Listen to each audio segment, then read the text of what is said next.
दाखिला वजीर अमित शाह की सदारत में जम्मू कश्मीर पर मुनाकिद होगा खुसूसी इजलास। तालिबान सरकार के कश्मीर पर असरात, जम्मू कश्मीर की सलामती सूरत हाल और तामीर तरक्की के खुदोकाल पर होगी बातचीत। लेफ्टिनेंट गवर्नर, चीफ सेक्रेटरी और डीजी पुलिस भी मीटिंग में होंगे शामिल।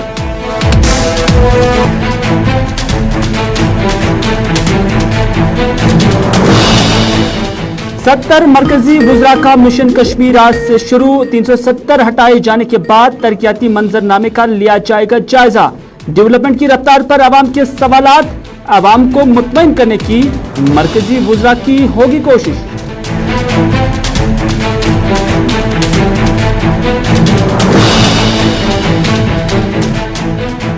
और राहुल गांधी जम्मू कश्मीर के दौरे पर आज जम्मू पहुंच रहे हैं। माता वैष्णो देवी के दर्शन के लिए जाएंगे कटरा। जम्मू में कांग्रेस पार्टी के कामकाज का भी लेंगे जायजा।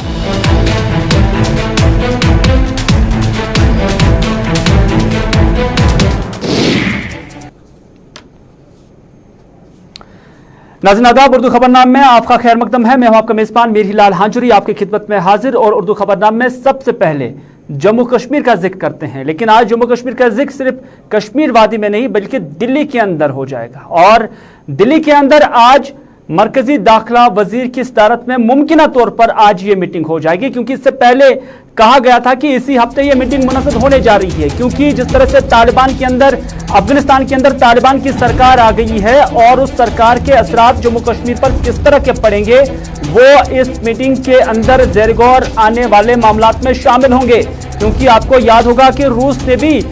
ये खास तासुर जताया है कि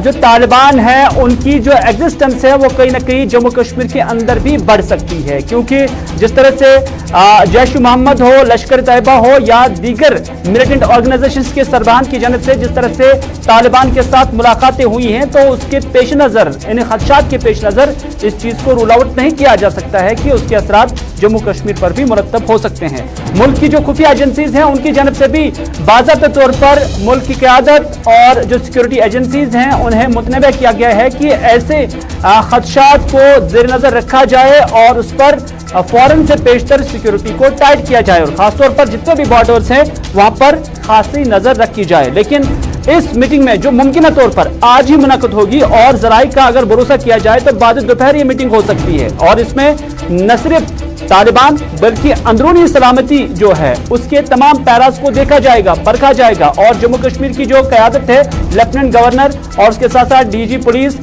चीफ सेक्रेटरी के साथ साथ होम कमिश्नर भी इस मीटिंग में शामिल हो सकते हैं। और जम्मू कश्मीर के अंदर जो सलामती सूरत हाल है उसका भी बारीक बीनी से जायजा लिया जाएगा। न सिर्फ इतना बल्कि डेवलपमेंटल एस्पेक्ट्स में भी बात होगी, क्योंकि मरकजी सरकार ने कहा था कि 370 हटाए जाने के बाद तरक्याती ग्राफ जम्मू कश्मीर के अंदर बढ़ सकता है और 370 इसमें एक रुकावट है। और क्या वाकई वो तरक्याती रफ्तार बढ़ गई है, इस हवाले से भी दाखिला वजीर अमित शाह इस मीटिंग के अंदर जायजा लेने वाले हैं। हम सीधे बढ़ते हैं जम्मू दिल्ली, और दिल्ली में इस वक्त हमारे साथ आसिफ रशीद मौजूद है। आसिफ, खैर मकदम है, जानना चाहेंगे आपसे कि मुमकिन तौर पर आज ही ये मीटिंग बाद दोपहर मुनक़िद हो सकती है और कहा जाता है कि तालिबान के असरात और अंदरूनी सलामती और जम्मू कश्मीर के अंदर जो डेवलपमेंटल एस्पेक्ट्स हैं या जो तरक्याती प्रोजेक्ट्स हैं उसको लेकर बातचीत हो सकती है। क्या अभी तक इस हवाले से कोई तस्दीक हुई है कि आज ही ये मीटिंग हो पाएगी? बिल्कुल हिलाल, जो हमारे जराया हमें कंफर्म कर रहे हैं और सरकार की तरफ से भी ऑफिशियल कंफर्मेशन इस पर थोड़ी देर में हो जाएगी। शाम 4 बजे का वक्त रखा गया है जब ये मीटिंग होगी, और 4 बजे से आगे कितने वक्त के लिए मीटिंग चलेगी इस बात का अंदाजा तो शायद इस बात से हो जाता है कि बहुत हसास मामला है जिन पर इस बार मीटिंग्स पिछले 2 हफ्तों के दौरान भी हुई है दिल्ली के अंदर जम्मू कश्मीर के हवाले से। लेकिन ये सबसे अहम मुलाकात है जिसमें जम्मू कश्मीर की जो नुमाइंदगी लेफ्टिनेंट गवर्नर खुद करेंगे, मनोज सिन्हा, उनके साथ दाखिला सेक्रेटरी होंगे डॉक्टर शालीन काबरा, और उनके साथ साथ डीजीपी दिलबाग सिंह की होगी। इंटेलिजेंस चीफ रश्मि रंजन सवान जो कि इस वक्त जम्मू कश्मीर की नुमाइंदगी के लिए दिल्ली पहुंच चुके हैं, उनकी तरफ से सूरत हाल पर ब्रीफ किया जाएगा वज़ारत दाखिला को। हालांकि पिछले 3 महीनों के दौरान ये चौथी मीटिंग होगी जम्मू कश्मीर के तमाम जो सिविल और पुलिस इंतजामिया के इदारे हैं या जो इंटेलिजेंस के इदारे हैं वो सरकार को रिपोर्ट करते हैं। चूंकि जैसा आप बखूबी जानते हैं कि वज़ारत दाखिला तमाम चीजें कंट्रोल करता है, तो हर हफ्ते जैसे हफ्तावार ब्रीफिंग होती है उस तरीके से हर महीने ब्रीफ किया जाता है सलामती सूरत हाल के हवाले से। लेकिन इस बार चूंकि 3-4 अहम मामला हैं जिन पर आज तफसीली की जो जराये से हमें जानकारी मिल रही है। एक तो ये कि अफगानिस्तान के अंदर जो तब्दीली आई है उसके मुमकिन इकदाम जो असरात है वो जम्मू कश्मीर पर, लाइन ऑफ कंट्रोल पर, इंटरनेशनल बॉर्डर पर या फिर एलएसी के आसपास ना देखे जाए, क्योंकि बहुत सारे पड़ोसी ममालिक की तरफ से इस पर मुस्बत रद्द-ए-अमल का इजहार किया गया है जो काबुल के अंदर तब्दीली आई है। और उसके बाद सरहद के इस पार उसके मनफी असरात कहीं मुरतब ना हो, इन तमाम चीजों पर गौर फौज किया जाएगा। दूसरी बात यह है, चूंकि 2 दिन पहले हमने अपने चैनल पर रिपोर्ट भी दिखाई थी जिसमें मुख्तलिफ खबरसां इदारों का हवाला दिया गया था, पुलिस इदारों का जो उनकी रिपोर्ट वक्त सामने आई है कि शुमाली कश्मीर के अंदर जहां पर 3 डिस्ट्रिक्ट जिनके साथ पड़ोसी मुल्क की सरहद भी लगती है, वहां पर गैर मुल्की मिलिटेंटों की सरगर्मियां ज्यादा देखी गई हैं और पिछले साल के मुकाबले इस साल सिर्फ 9 मिलिटेंट्स मुख्तलिफ ऑपरेशन के दौरान हलाक हुए हैं। तो इसका मतलब साफ है कि सरगर्मियां पिछले साल की तरह भी इस साल जरूर ऑपरेशन चल रहे हैं कि गैर मुल्की दाखिलत सिक्योरिटी एजेंसियों के मुताबिक, खुफिया इदारों के मुताबिक के दौरान भी है, शुमाली असर के दौरान। तीसरी बड़ी बात यह है कि जम्मू कश्मीर के अंदर इस वक्त की सूरत हाल है क्योंकि जो काबुल के अंदर तब्दीली आई है, कल दिन तक हम देखते रहे मुख्तलिफ पॉलिटिकल पार्टीज की तरफ से भी इस पर बयानात सामने आए। साबिक 2 चीफ मिनिस्टर जिनकी बात जिन्होंने मुस्बत रद्द-ए-अमल इस पर जाहिर किया है, तो उन तमाम चीजों का कहीं असर न पड़े जम्मू कश्मीर के अंदर, उस पर रिव्यू किया जाएगा। और पिछली मीटिंग्स के मुकाबले मीटिंग इसलिए काफी अहम है कि 15 अगस्त के बाद पूरे रीजन के अंदर या पूरे खित्ते के अंदर सिक्योरिटी सूरत हाल काफी ज्यादा जो है मेजर कंसर्न रही है। इसके अलावा आज की मीटिंग जब देखा जाए तो दाखिला वजीर की जानिब से जम्मू कश्मीर की सूरत हाल को लेकर हफ्तावार या माहाना तौर पर इस तरह की मीटिंग्स का इनेकाद किया जाता था और जम्मू कश्मीर की जो ओवरऑल सिचुएशन है जिसमें सिक्योरिटी सूरत हाल और जो डेवलपमेंटल एस्पेक्ट्स हैं उन पर बात होती थी। लेकिन इस बार ऐसा लग रहा है कि जिस तरह से तालिबान के अंदर या काबुल के अंदर जो शिफ्ट इस वक्त गवर्नमेंट लेवल पर देखा गया है उसका असर बराह रास्त कैसे जम्मू कश्मीर पर पड़ सकता है या नहीं पड़ सकता है, ये आज इस मीटिंग के अंदर एक नई चीज होगी और उसके साथ साथ एक बड़ा अहमियत का हामिल नुक्ता होगा जिस पर आज बात हो सकती है। देखिए, बिल्कुल मेजर कंसर्न है। हालांकि अभी तक जम्मू कश्मीर के अंदर इस तरह की कोई सिक्योरिटी फोर्सेस को कहीं महसूस हुई है कि मरकजी वज़ारत दाखिला को ये कहना पड़े कि हालात बहुत खराब हो रहे हैं या इस तरह का अंदेशा है। मगर खदशात को देखते हुए 2 चीजें हमारे सामने पिछले 1 हफ्ते की है। एक तरफ जनरल फैज का काबुल जाना, सरहद पर उसके बाद काफी ज्यादा सिक्योरिटी टाइट की गई, पूरा नॉर्थर्न ब्रिज जो है वो मजबूत करने की बात हुई, क्योंकि आईएसआई का चीफ वहां जाना तो इससे भी थोड़ा सा एक इशारा सिक्योरिटी फोर्सेस को मिला कि कहीं इसके असर इस तरफ हो सकते हैं। दूसरी बात ये कि कर्नल जावेद बाजवा हो सकता है कि 11 तारीख को चूंकि तालिबान की तरफ से ऐलान कर दिया गया है 11 तारीख की तकरीब होगी तो उसमें पाकिस्तान के के बाद लोग भी कर्नल जावेद बाजवा पाकिस्तान आर्मी के साथ भी जा सकते हैं, इसलिए इस बार काफी ज्यादा मेजर कंसर्न बना है। दूसरी बात यह है कि जो सिक्योरिटी फोर्सेस को इत्तला की मौसूल रही थी, चूंकि आज जिक्र ये भी किया गया है, फोर्सेस से हमें खबर मिली है कि हुर्रियत लीडर सैयद अली शाह गिलानी के इंतकाल के बाद 4 से 5 दिन, जिसका पुलिस सरकार पहले ही जिक्र कर चुके हैं कि पुलिस और आवाम के दरमियान बेहतरीन ताल्लुकात कायम करने के लिए जो कोशिशें हुई या फिर राब्ता बहाल करने की लाया, वो सारी सूरत हाल जो रही है उसको भी ब्रीफ किया जाएगा। और कुछ लोग की तरफ से चूंकि इतला की मौसूली थी, हमने भी कुछ खबरें नशर की थी जहां पर खबर ये मिली थी कि कुछ लोगों की तरफ से इक्का दुक्का वारदातें ऐसे सामने आई थी जहां पर पथराव हुआ था या सरहद पार कुछ लोग सोशल मीडिया के जरिए राब्ते में थे। सिक्योरिटी एजेंसियों के हाथ ऐसे कुछ शवाहिद लगे हैं जो तमाम चीजें देखी जाएंगी, क्योंकि छोटी चीजें हो सकती है लेकिन इनके कई संगीन नताइज बरामद ना हो। इस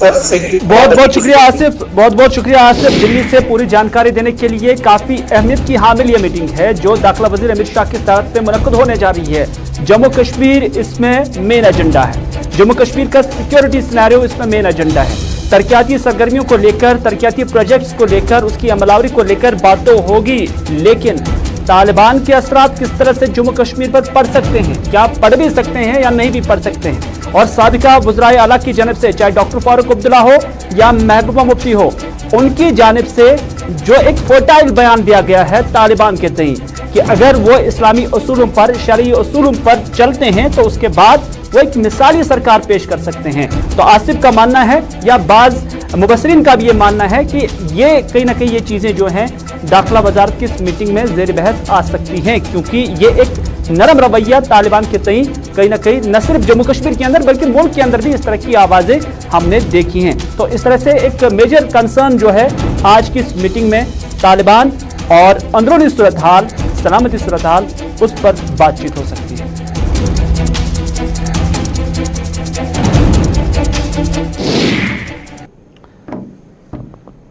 नाज़रीन, मरकजी वज़रा का मिशन कश्मीर भी शुरू हो चुका है, क्योंकि जम्मू कश्मीर के अंदर जब से 370 हटाई गई है उसके बाद जो दावे और वादे मरकजी सरकार की जानिब से किए गए हैं, उन वादों को या उन दावों को अमली शक्ल देने के लिए जी तोड़ कोशिशें की जा रही हैं। लेकिन किस हद तक जम्मू कश्मीर की अवाम उनसे मुतमईन है वो दूसरा सवाल है। लेकिन मरकजी सरकार की जानिब से वक्तन फवक्तन इस तरह की कोशिशें की गई हैं कि न सिर्फ नई नई स्कीमें शुरू की गई हैं, बल्कि कई सारे वुज़रा आज तक जम्मू कश्मीर का दौरा भी खुसूसन कर चुके हैं। बाकी रियासतों के मुकाबले में अगरचे मरकजी सरकार ने जम्मू कश्मीर को प्रायोरिटी पे रखा है, लेकिन उसके बावजूद कि अपनी तरजीहात में शामिल रखने के बावजूद क्या जम्मू कश्मीर के अंदर कुछ बदला है, ये एक सवाल भी है और एक बहस भी है। लेकिन आज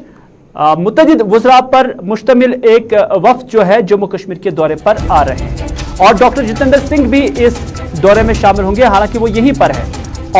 और भी कुछ मरकजी वुज़रा इस दौरे पर जम्मू कश्मीर के अंदर आ जाएंगे। जम्मू कश्मीर के लोगों के मजमूई जो हालात हैं उस पर गौर खोज किया जाएगा, कैसे जम्मू कश्मीर के लोगों को डेवलपमेंटल ट्रैक पर लाया जाएगा, ये उनका मेन एजेंडा हो सकता है। और साथ ही साथ जम्मू कश्मीर के तई जो एक कॉन्सेप्ट है भारतीय जनता पार्टी वाली मरकजी सरकार का, उसको कैसे फ्लोरिश किया जाए कि वाकई 370 एक हाइल था डेवलपमेंट तरक्याती सरगर्मियों के दरमियान, और ये कैसे वो साबित कर पाएंगे उसकी अमलावरी कहीं ना कहीं शुरू हो चुकी है। लेकिन इससे पहले भी लगभग आज तक 300 के करीब ऐसे वफूद या अफराद जम्मू कश्मीर वारिद हुए जिन्होंने अपने अपने लेवल पर काम किए, लेकिन अवाम अभी भी नाखुश है। सरकार तो बहुत सारी स्कीमों का भी ऐलान किया है, कई सारी कैंपेन्स भी चलाई गई हैं, बैक टू विलेज प्रोग्राम भी चलाए गए हैं, लेकिन अवाम नाखुश है। सईद रूफ फारूकी इस वक्त हमारे साथ है। रूफ, एक बार फिर से मरकजी वुज़रा का वफ्द जो है कश्मीर का दौरा कर रहे हैं, काफी प्रायोरिटी मरकजी सरकार की अब जम्मू कश्मीर है, तरक्याती मंजरनामा बदलने की कोशिश की जा रही है और एक तासुर ही नहीं बल्कि एक शक्ल की सूरत में मरकजी सरकार जम्मू कश्मीर में दिखाना चाहती है कि हाँ वाकई 370 हटाए जाने के बाद जम्मू कश्मीर के अंदर जो खाका है तरक्याती वो बदल चुका है और वो मुस्बत तरीके से अब पेश करने की कोशिश की जा रही है। लेकिन क्या वाकई आज तक जितने भी वफूद जम्मू कश्मीर वारिद हुए, क्या वाकई जम्मू कश्मीर की सूरत हाल बदली है, या कि फिर बिजली, पानी, सड़क और बुनियादी सहूलियात को लेकर लोग आज भी एहतजाज करते नजर आते हैं? बिल्कुल हिलाल, देखिए आर्टिकल एब्रोगेशन के बाद जिस तरह मरकजी सरकार ने यहाँ पे, अगर हम पार्लियामेंट्रियन की बात करें या मरकजी वुज़रा की बात करें, मुख्तलिफ तरीक़ों से या मुख्तलिफ वक्त पे ये लीडरान पार्लियामेंट्रियन और या जो वज़रा है यहाँ पे आए हैं और उन्होंने जो डेवलपमेंट की बात की, क्योंकि आर्टिकल एब्रोगेशन के बाद बार बार कहा गया कि अब जम्मू कश्मीर में तामीर व तरक्की का जाल बिछाया जा रहा है, और इन वुज़रा का यहाँ पे आना और फिर डेवलपमेंट के हवाले से बात कर रहे हैं। देखिए अगर हम पीएचई की बात करें, जल शक्ति की बात करें, एक बड़ी मुतारिफ स्कीम की गई है जल जीवन मिशन। अगर जमीनी सतह पे देखा जाए तो कैसा कुछ नहीं है, क्योंकि आज भी पानी के हवाले से लोग एहतजाज करते रहते हैं और आज के दिन भी यहाँ पे वादी के मुख्तलिफ इलाकों में एहतजाज होते रहते हैं। तो सरकार ने मुख्तलिफ स्कीमें लाई है, यहाँ पे मरकजी मामलत की स्कीमें, प्रोग्राम्स जो डेवलपमेंट के हवाले से बात करी कि डेवलपमेंट हो रही है, मगर जमीनी सतह पे वो डेवलपमेंट कहाँ पे है एक बड़ा सवाल है। और लोग अब सवाल कर रहे हैं सरकार से, गवर्नर इंतजामिया से, कहाँ डेवलपमेंट है। क्योंकि हिलाल, आपको याद होगा कि मुख्तलिफ प्रोग्राम्स यहाँ पे शुरू किए गए हैं, जहां सरकार ने कहा कि पहले लोग सरकार के पास जाते हैं, अब सरकार जो है वो लोगों के पास जाएगी, और पब्लिक आउटरीच का प्रोग्राम इनको नाम दिया गया है, जैसे बैक टू विलेज प्रोग्राम या जो दिवस मनाए जाते हैं,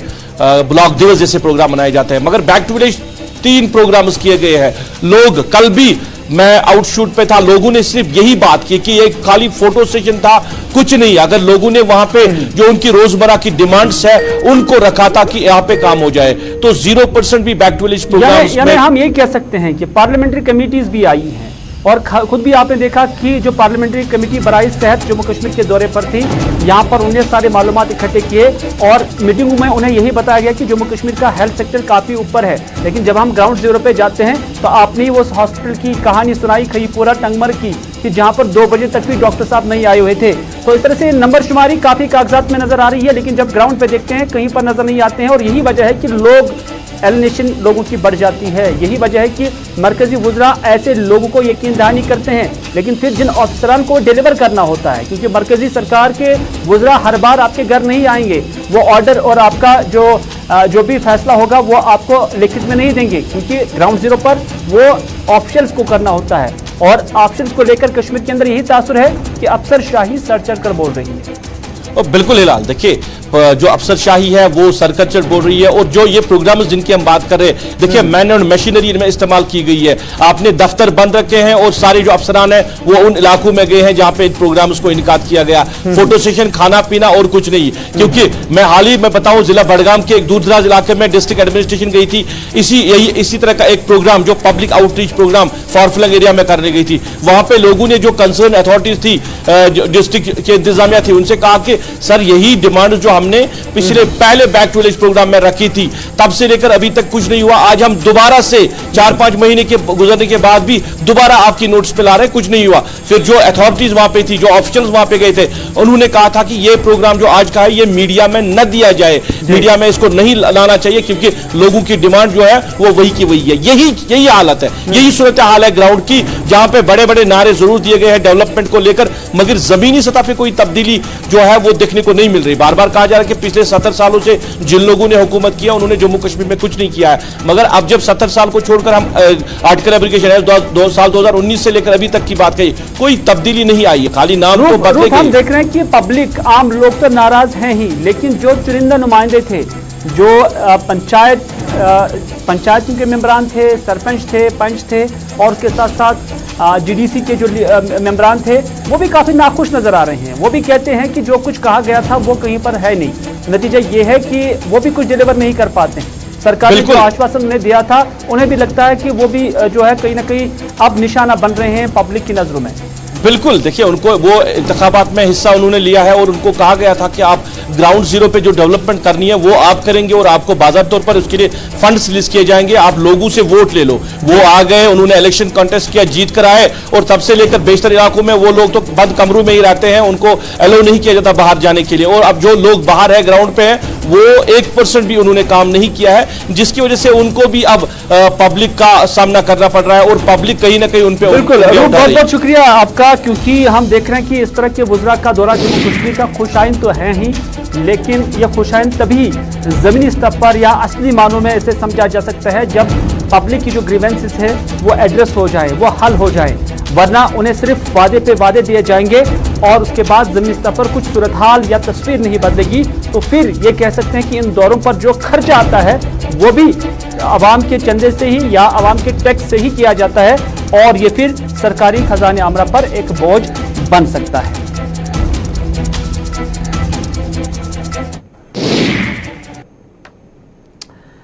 नाज़रीन, अगली खबर में बात करते हैं राहुल गांधी की। कांग्रेस लीडर राहुल गांधी अब जम्मू कश्मीर के दौरे पर जम्मू आ रहे हैं, और माना जा रहा है कि आज दोपहर के वक्त राहुल गांधी जम्मू पहुंचेंगे और उसके बाद कटरा जाएंगे और वहां पर माता वैष्णो देवी के यहां दर्शन भी करेंगे। और राहुल गांधी का ये दौरा क्या एक निजी दौरा तस्वीर किया जा सकता है या एक सियासी दौरा, क्योंकि कुछ खबरें ये भी आ रही हैं कि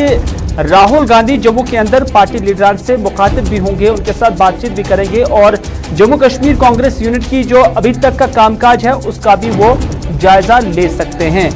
चेतना शर्मा जम्मू से इस वक्त हमारे साथ है। चेतना, आपका खैर मकदम है। जानना चाहेंगे राहुल गांधी का दौरा जम्मू कश्मीर, कितने दिन तक वो जम्मू कश्मीर के अंदर रह सकते हैं और एजेंडा क्या है उनके दौरा जम्मू कश्मीर का? क्या वाकई उन्हें कटरा जाना है और वहीं पर उनका जो दौरा है इख्तिताम पजीर हो जाएगा, या कि कांग्रेस की जो सरगर्मियां हैं, कांग्रेस पार्टी की जो एक्टिविटीज हैं जम्मू कश्मीर के अंदर, उसका भी वो जायजा ले सकते हैं?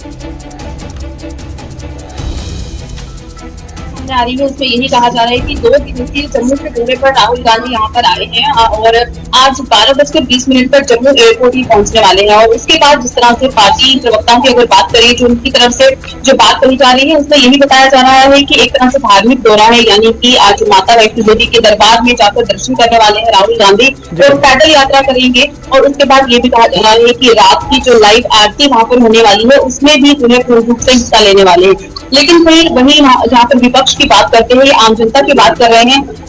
एक तरह से यहाँ पर ये भी कहा जा रहा है कि ये नहीं माना जा सकता है, क्योंकि 2 दिवसीय दौरे पर है आज अगर वो माता वैष्णो देवी में जाकर जो है दर्शन करेंगे तो कल जो है क्या कुछ यहाँ पर कुछ ऐसी मीटिंग्स रखी जा सकती हैं, क्योंकि जिस तरह से पार्टी के जो मेंबरान है उनका यही कहना है कि एक तरह से धार्मिक दौरा है, लेकिन यहाँ पर राजनीति से भी इस दौरे को जोड़ा जा रहा है, क्योंकि जहाँ पे विधानसभा चुनाव आने वाले हैं हिलाल, और एक तरह से जनता भी बहुत समझदार है और वो समझ सकते हैं कि अगर चुनाव आने वाले हैं और इन चुनावी सीजन में अगर इस तरह का दौरा किया जा रहा है तो एक तरफ से बड़ा किसी मुद्दे पर जो है यहाँ पर चर्चा हो सकती है, और आने वाले चुनावों में किस तरह से चुनावी मैदान में उतरना है उस पर भी पूर्ण रूप से यहाँ पर एक तरह से बातचीत जो है वो की जा सकती है। चेतना, इससे पहले भी हमने देखा जब राहुल गांधी कश्मीर के दौरे पर आए हुए थे तो उसी दौरान उन्होंने इस बात की अनाउंसमेंट भी की थी कि जम्मू के लिए वो इलाहाबाद आएंगे। तो इस तरह से ऐन मुमकिन है कि जम्मू कश्मीर के इस दौरे पर, क्योंकि आज जम्मू के अंदर वो आ रहे हैं, तो उसमें सिर्फ माता वैष्णो देवी का जो है वहाँ के दर्शन करना ही नहीं होगा बल्कि सियासी दौरा भी हो सकता है। तो क्या इस हवाले से किसी लोकल लीडर से जम्मू के आपकी कोई बात हुई है जिसने इस तरह का कोई इशारा दिया होगा कि हाँ वो कोई मीटिंग भी कर रहे हैं? क्योंकि ज़राए के हवाले से हमें खबरें मिल रही हैं कि वो बाज़ाब्ता मीटिंगें भी कर रही हैं। जम्मू कश्मीर के अंदर कांग्रेस आइंदा चुनाव की निस्बत किस तरह से अपने एक्टिविटीज़ कर रही हैं, किस तरह से अपना कामकाज कर रहे हैं, उसका भी वो जायजा ले सकते हैं।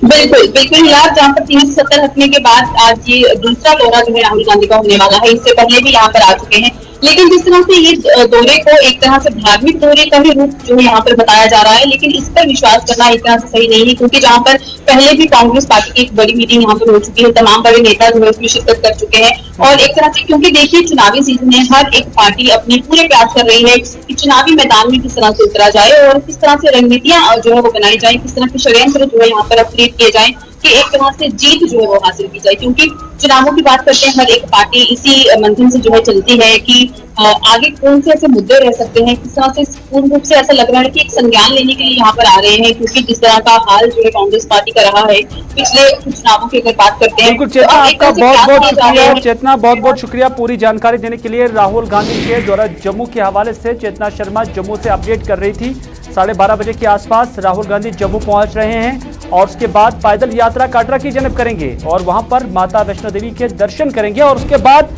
ऐन मुमकिन है कि वो सियासी सूरत हाल का पार्टी लेवल पर जायजा भी ले सकते हैं।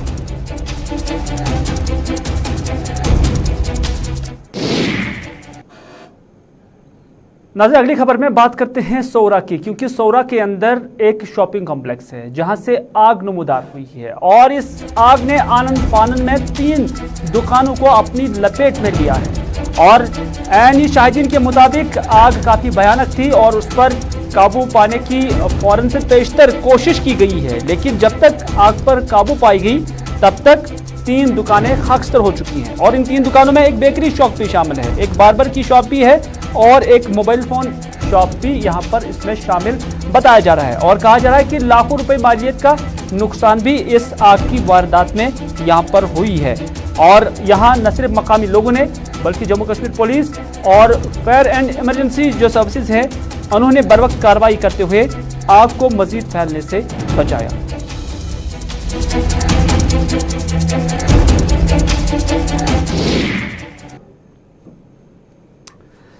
इधर सोनवार में फौजी कैंटोनमेंट से नज़दीक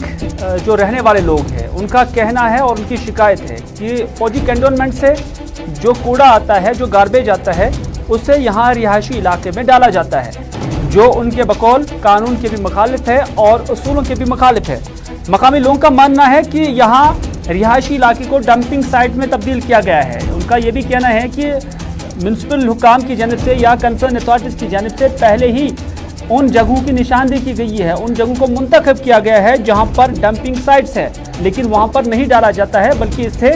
शॉर्टकट में डाला जाता है और उनकी रिहायशी इलाकों को टारगेट किया जाता है। नतीजा यह है कि यहाँ पर न सिर्फ कुत्ते फिर आम लोगों पर हमले करते हैं, कुत्ते जमा हो जाते हैं, बल्कि यहाँ बदबू भी इस कदर है कि यहाँ इंसानों को बीमार होने का भी खदशा है। तो इस तरह से मकामी लोग अब एहतजाज कर रहे थे, शिकायत कर रहे थे और मुतलकीन से अपील कर रहे थे कि खुदारा यहाँ इस इलाके को डंपिंग साइट में तब्दील ना किया जाए, बल्कि जो इसके लिए पहले ही मुंतखबा डंपिंग साइट्स है वहीं पर इस कूड़ा को डाला जाए।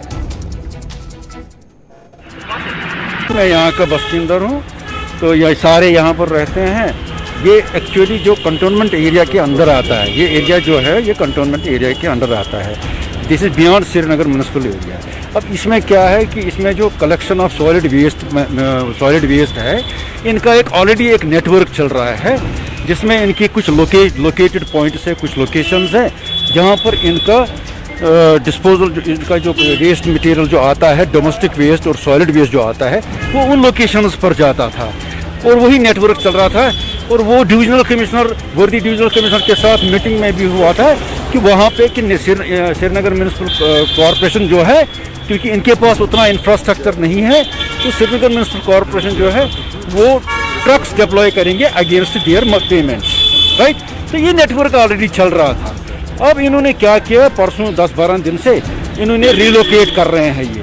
दे are dumping their waste material at random places, not on designated places, जो ऑलरेडी डिजिग्नेटेड प्लेस है। तो इसमें हम क्या देख रहे हैं, इन्होंने हमारे मकानों के सामने, ये वीडियो क्लिप में आप देख सकते हैं। और नाज़रीन, अभी तक के उर्दू खबरनामे में बस इतना ही। अपने मेज़बान मीर हिलाल हांजरी को दीजिए इजाज़त, इस वादे के साथ कि अगर ज़िंदगी रही तो आपसे फिर होगी मुलाकात। तब तक के लिए खुदा हाफिज़, फी अमानिल्लाह।